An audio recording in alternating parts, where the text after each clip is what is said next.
Hi guys, it's me Pranjal. এই ভিডিওত আমি notepad plus plus download কৰি ইনষ্টল কেনেকৈ কৰে সেইখিনি চাবলৈ ট্ৰাই কৰিম তাৰ লগতে নোটপ্যাড প্লাস প্লাস আমি কিয় ইউজ কৰোঁ হৈছে প্ৰয়োজনটো কিয় আৰু কম্পেয়াৰ উইথ যেটো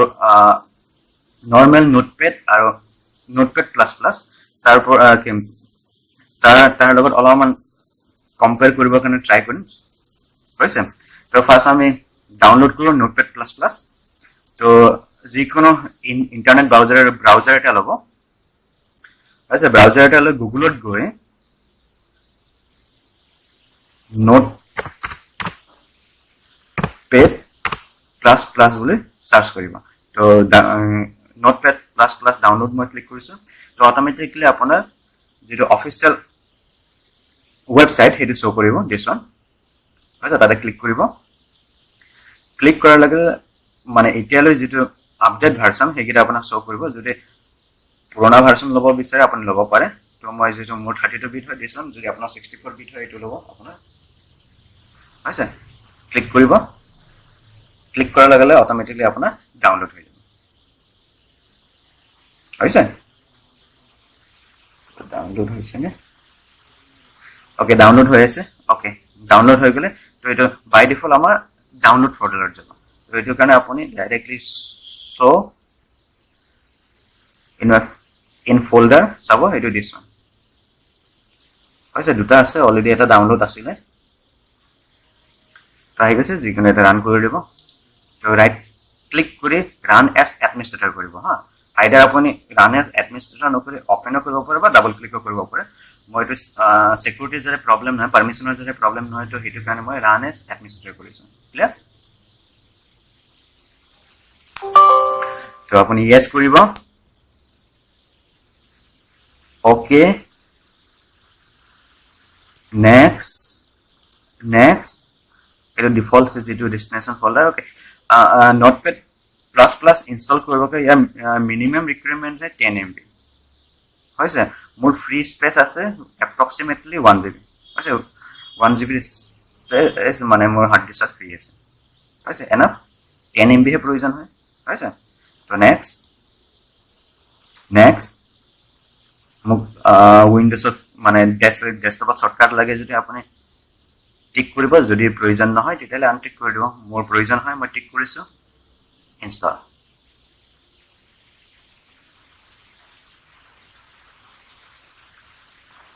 হৈছে মই ৰান কৰিব বিচাৰিছো ইয়েস ফিনিশ হৈ গলে ওকে ডিফাৰেন্স তো চাওক মই এটা নোট ইয়াতে আপোনাৰ কি হয় কি সিনট্যাক্স হাইলাইট কৰিব পাৰে আৰু সিনট্যাক্স ফল্ডিং কৰিব পাৰে মানে সাপোজ ফাৰ্স্ট ওয়াৰ্ড আৰু সেকেন্ড ওয়াৰ্ডৰ মাজত যে কানেকশন থাকে সেই কানেকশন সিম্বলটো আপুনি শো কৰাব হৈছে সাৰ্চ আৰু ৰিপ্লেস কৰিব পাৰে অটো কমপ্লিশন কৰিব পাৰে আৰু মাল্টি ডকুমেন্টেশন মানে যে আপোনাক আৰু এটা ডকুমেন্টস লাগে ইয়াৰ লগত আপুনি আৰু এটা ডকুমেন্ট লৈ লব পাৰে ঠিক মাল্টি ডকুমেন্ট হৈছে তাৰপিছত zoom in and zoom out কৰিব পাৰে convert text upper case to lower case কৰিব পাৰে হৈছে তাৰ পিছত আপুনি কি কয় যিকোনো কোড ৰান কৰিব পাৰে কাৰণ কি হল কি নোটপ্যাড প্লাস প্লাস বাই ডিফল্ট মানে যেটো প্ৰগ্ৰামাৰ যেটো সিনট্যাক্স ইনবিল্ট থাকে হৈছে তাৰপিছত আৰু কি প্ৰত্যেক ফাইল আপোনাৰ বটমত শো কৰিব পাৰে দিস সাইড হৈছে দেন তাৰ পিছত আপোনাৰ ক্লিপবোৰ্ড হিস্ট্ৰি চাব পাৰে মানে যিমান কি ইভেন্ট হৈ গৈছে হৈছে এটা জাস্ট সিম্পল এটা চাইছো মই ক্লোজ কৰি দিছো ওকে মই নোটপ্যাড এইটো ট্ৰেডিশনাল হয় এটা আপোনাৰ নোটপ্যাড প্লাসৰ ডিফাৰেন্স মই যদি ইয়াতে নিউ এটা খুলিব লগিয়া হয় নিউ কৰি এটো সেভ কৰি তাৰ পিছত ওপেন হ'ব হয় ক্লিয়াৰ তো মই এই পাৰ্টিকুলাৰ যেটো HTML মই HTML টো কপি কৰি মই ইয়াতে পেস্ট কৰি চাইছো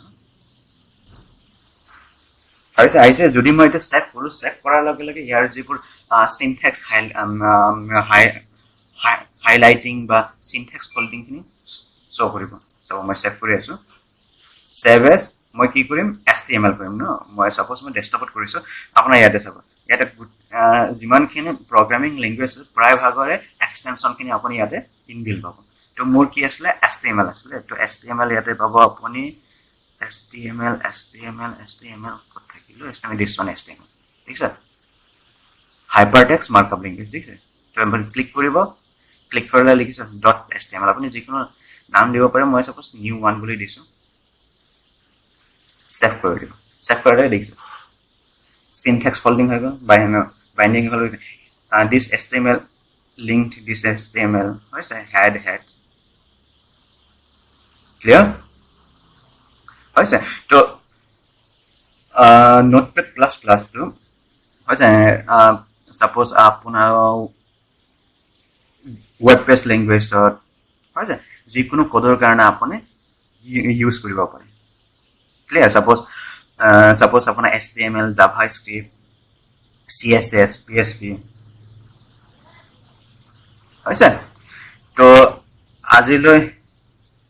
ইমানতে এৰিলো প্লিজ লাইক এণ্ড সাবস্ক্ৰাইব কৰিব যাতে আপডেট থাকিব পাৰে তো এৰিছো বাই বাই